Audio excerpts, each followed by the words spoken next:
that and being able to actually purchase, hopefully, up to unlimited tokens. It's probably going to be a limit in terms of like fees, essentially, to like go purchase this many tokens at one time. But in theory, it should be as many tokens as you can or willing to purchase at one point in time, given the gas fees, the next fees, and so on and so forth. So that will be kind of a main factor. And then 2 is actually implementing the rebalancing mechanism. So, right now we have a very simple kind of format for picking these. I basically just chose the top tokens that are the longest running, or, we have Trump in here as like kind of like it's a meta coin. Like, this is the president of the United States should be in the index. Like, we should have that. So, we'll have a broader, more sophisticated parameter and white paper on how we're actually choosing things in the index, how it rebalances, when it rebalances, et cetera, et cetera. But this is just, you can imagine this as like MVP, V0, and we're going to invest, over the course of the next couple of months in more functionality, and then really building out like, okay, here's the index. How do we get people to like interact with it? How do we get people to share it and be engaged for the longer term?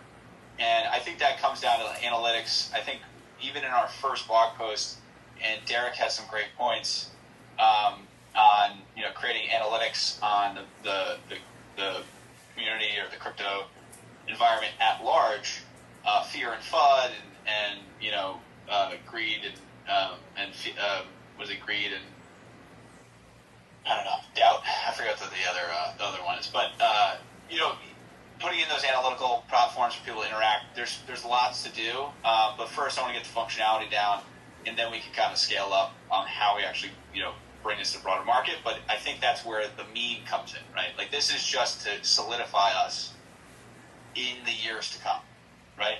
And the meme is really, really what drives this. This is purely a kind of Shibarium play, right? Like, it's almost like it's a main net of our kind of ecosystem is actually creating. It is such a great narrative. So, I think that we've been investing, we've been building. You haven't really seen it. I think the communication should increase, and that was, it was my bad. And I will say that, and I think that we should be better at it. But know that this is being built. Now, secondly, over the longer term, we've always kind of been talking about branding, and I've always had a kind of a quandary with myself where how did we want to brand this? Like, where did we want to go? Like, you don't really want to make like that random meme page and like how do we actually want to operate, right?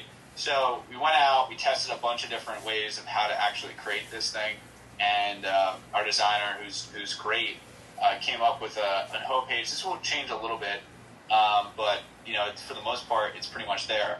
So what you'll see is you'll have, it's going to be really nice at the end of the day. You'll have a whole new rebranding of like who we are, what we're trying to do.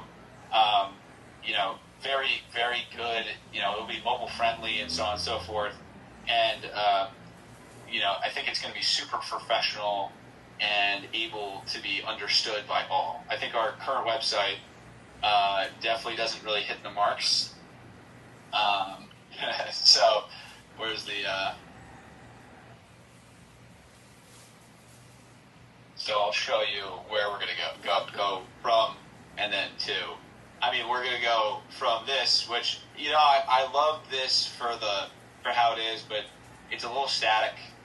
There's a lot of numbers and text, and it's a little hard to read.